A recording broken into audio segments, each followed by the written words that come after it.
한국도로교통공단 TBN 교통방송입니다. 1980년대 큰 인기를 끌었던 외화 시리즈 전격 제트 작전. 주인공 마이클 라이트는 지금으로 치면 인공지능 자동차인 키트와 함께 환상의 호흡으로 범죄에 맞서 싸웁니다.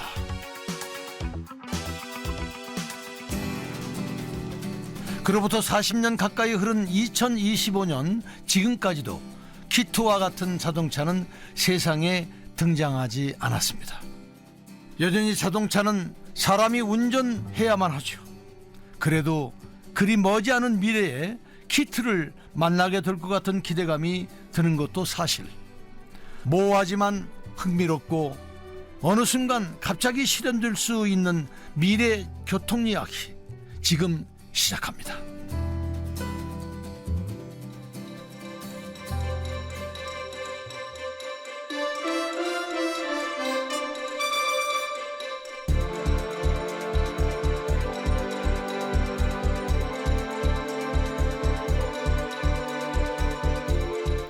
TBN 스페셜 도로의 숨은 영웅 97화 쉽게 듣는 미래 교통 이야기 아주대학교 소재연 교수 두 번째 이야기.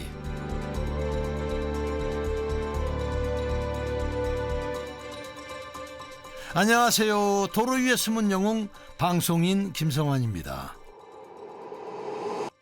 이제 막 운전면허를 딴 초보 운전자 수준이라는 현재의 자율주행 자동차 기술.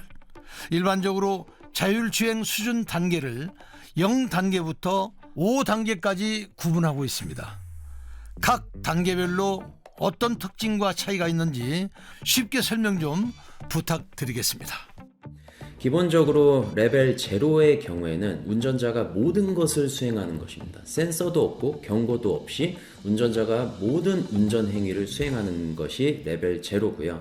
그럼 반대로 레벨 5 같은 경우는 운전자가 하는 것은 그 어떤 것도 없이 그 모든 것들을 자율주행 시스템이 제어하는 것을 레벨 5라고 합니다.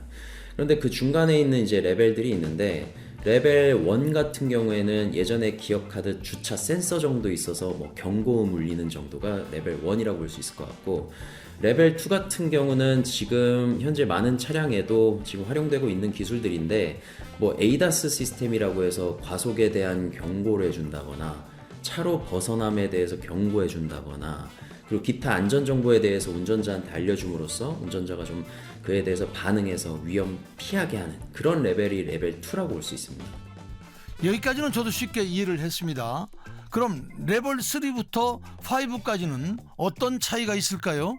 레벨 3부터 자율주행 단계라고 좀 볼 수 있는데, 레벨 3 같은 경우는 뭐 영어로는 ACC나 뭐 엘카스라고 해서 앞에 있는 차량을 졸졸졸 따라가면서 감가속하는 행위라던가, 그리고 차로의 중심선을 따라서 차량이 스티어링까지 담당하는 그런 레벨을 레벨 3라고 볼 수 있는데, 이 부분 같은 경우에는 운전자의 전방주시 의무나 차량 제어에 대한 책임이 아직도 운전자에게 있기 때문에 자율주행 시스템이 운전한다 할지라도 운전자가 계속해서 주시하고 개입해줘야 되는, 즉 운전자와 자율주행이 함께 운전하는 행태라고도 좀 이해하시면 편할 것 같습니다. 그리고 레벨 4 같은 경우는 이러한 사람의 개입이 최소화되어서 거의 자율주행 시스템이 운전하는 단계이긴 한데, 굉장히 복잡한 교통 상황에서만 운전자한테 운전자가 대신 운전해 주세요 라고 이렇게 제어권을 넘기는 상태로 볼 수 있습니다. 그리고 레벨 5는 말씀드린 것처럼 그러한 상태도 거의 없는 아주 이상적으로 자율주행 시스템이 100% 운전하는 그러한 상태를 레벨 5라고 볼 수 있을 것 같습니다. 일반적으로 자율주행이라 말하려면 앞차 상태를 보며 속도를 알아서 높이거나 줄일 수 있는 레벨 3 정도는 돼야 하는데, 이때도 운전의 주도권은 자동차가 아닌 운전자에게 있습니다. 레벨 4가 되면 운전자의 개입은 최소한이 되고 상당 부분 운전 주도권이 시스템으로 넘어가게 되죠. 마침내 레벨 5에 도달하면 운전자는 운전에 전혀 관여하지 않고 자동차가 혼자 알아서 움직이는 아주 이상적인 자율주행 시스템이 실현됩니다. 이때 사람은 운전자라기보다는 탑승객에 가까운 상태가 되는 거죠. 현재 우리나라의 자율주행 기술은 어느 단계까지 도달한 상태일까요? 국내 자율주행 기술은 사실 연구실 레벨에서는 레벨 4까지도 연구 개발은 이루어지고 있고 상용화 역시 곧 가능할 것 같다고 보여집니다.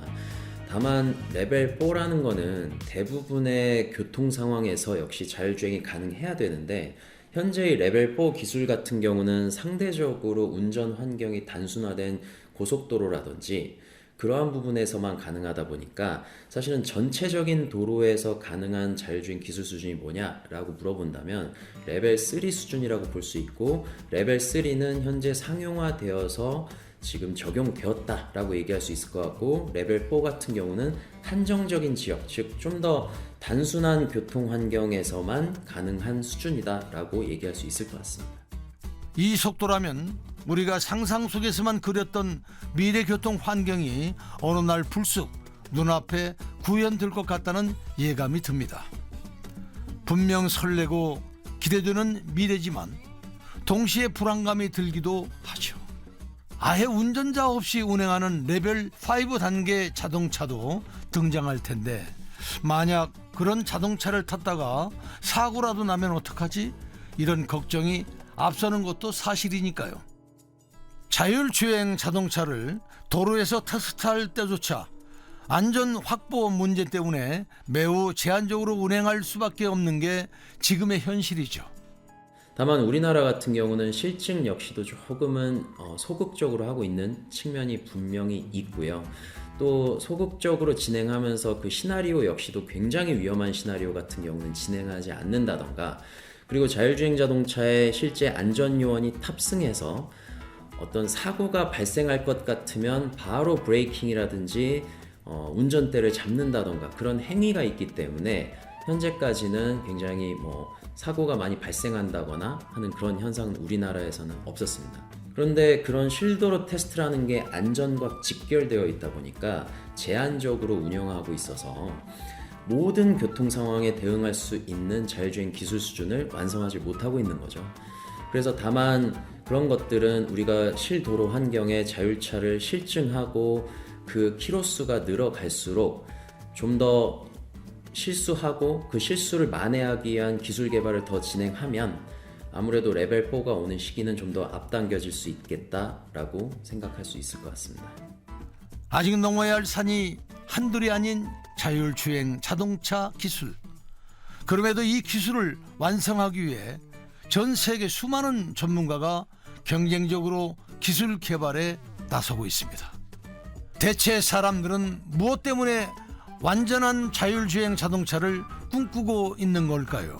사실 자율주행 자동차가 오면서 뭐가 좋아질 거냐라고 얘기하면 사실 정부나 지자체처럼 공공 입장에서는 자율주행 자동차가 오면 사람이 보지 못하는 범위까지도 잘 봐서 그런 보이지 않는 위험에 잘 대처하고 빠르게 대처함으로써 좀 더 안전해질 거야 라고 얘기를 하지만 사실 개인 입장에서는 1년에 교통사고 한 건 사실 미만으로 날 텐데 그 한 건 미만으로 나던 게 더 안 난다라는 게 사실 체감하기는 어렵습니다. 그런데 오히려 더 체감할 수 있는 부분은 그동안 저희가 어떤 목적지에 갈 때 계속 운전 행위를 했어야 되는 그 시간에 자율주행 자동차에서 운전 행위를 안 해도 된다라는 거거든요. 이제 운전에 소모했던 그 시간을 좀 더 생산적으로 여러분들이 쉬건 일을 하건 공부하는 데 사용할 수 있게 된다라는 거죠. 장시간 운전하는 일이 얼마나 피곤한지는 자동차를 운전해 본 사람이라면 누구나 공감할 겁니다.